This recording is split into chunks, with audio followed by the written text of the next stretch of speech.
Hi my dear friends, morning.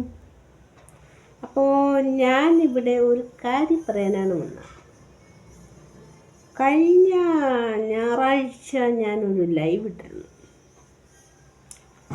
ആ ലൈവിൽ ഞാൻ ടിപ്പു സുൽത്താനെ കുറിച്ച് ചെറിയൊരു മിന്നായം പോലെ ഒരു ഞാൻ പറഞ്ഞ ടിപ്പു സുൽത്താൻ്റെ ആൾക്കാരാണ് എന്നെ ഒന്ന് ഡിസ്റ്റർബ് ചെയ്യുന്ന, ലൈവിൽ വന്ന് റിപ്പോർട്ടടിക്കുന്ന എന്നൊക്കെ പറഞ്ഞിട്ട്.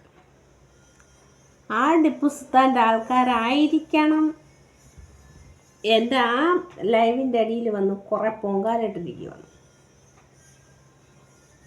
ഞാനൊരു കാര്യം, ഞാൻ പോയി ഒന്നുകൂടെ പോയി ടിപ്പു സുൽത്താനിൻ്റെ പാഠങ്ങൾ പഠിച്ചിട്ട് വരണമെന്ന്.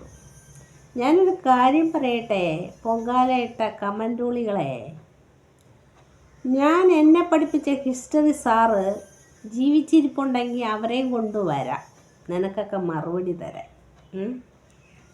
ജീവിച്ചിരിപ്പില്ലെങ്കിൽ എനിക്ക് പിന്നെ പറഞ്ഞിട്ട് കാര്യമില്ലല്ലോ. കാരണം എന്ന് വെച്ചാൽ നിങ്ങൾ അതിനേക്കാളും വലിയ സാറുമാരാണ്. കഥയെല്ലാം പഠിച്ചു വച്ചിരിക്കുന്ന, പാളയെ കെട്ടി വച്ചിരിക്കുന്ന കുറേ സാറുമാരാണ്. അതുകൊണ്ടാണ് ഈ കമൻറ്റോളികളെല്ലാം വന്ന് എൻ്റെ ലൈവിൻ്റെ അടിയിൽ വന്ന് പൊങ്കാലയിട്ട് വച്ചിരിക്കുന്നത്. മിക്കവാറും പാലക്കാട് ടീമുകളായിരിക്കണം. അവർക്ക് അവിടെ നിന്ന് തുടങ്ങുമല്ലോ ടിപ്പു സുൽത്താൻ്റെ ആൾക്കാർ. അപ്പം എന്നെ വന്ന് പൊങ്കാല ഇടേണ്ട കാര്യമില്ല. നിങ്ങൾ പഠിച്ചു വച്ചിരിക്കുന്ന അറിവ് നിങ്ങൾ സ്വന്തമായി ഉപയോഗിച്ചാൽ എന്നെ പഠിപ്പിക്കാൻ ഇങ്ങോട്ട് വരണ്ടായിരുന്നു. അത് എൻ്റെ ചാനലിനകത്ത് കയറിയിട്ട് എന്നെ പഠിപ്പിക്കാൻ ആരും വരണ്ട, മനസ്സിലായോ? അപ്പം ഞാൻ എൻ്റെ ചാനൽ ലൈവ് ഇടുന്നു, നിനക്കൊക്കെ സബ്സ്ക്രിപ്ഷനായിട്ട് എൻ്റെ ചാനലിൽ കയറി വന്ന് എന്നോട് ലൈവ് അടിക്കുന്നു, എന്നിട്ട് നിനക്കൊക്കെ തോന്നിയ ദിവസം പറയണം.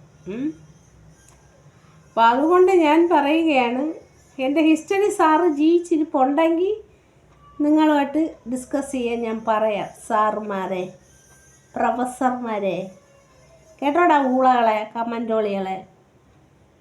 കുറേ എണ്ണം ഇങ്ങനെ ജോലിയും കൂലിയും ഇല്ലാണ്ട് ഇങ്ങനെ ഇറങ്ങിത്തിരിക്കുവാണ്.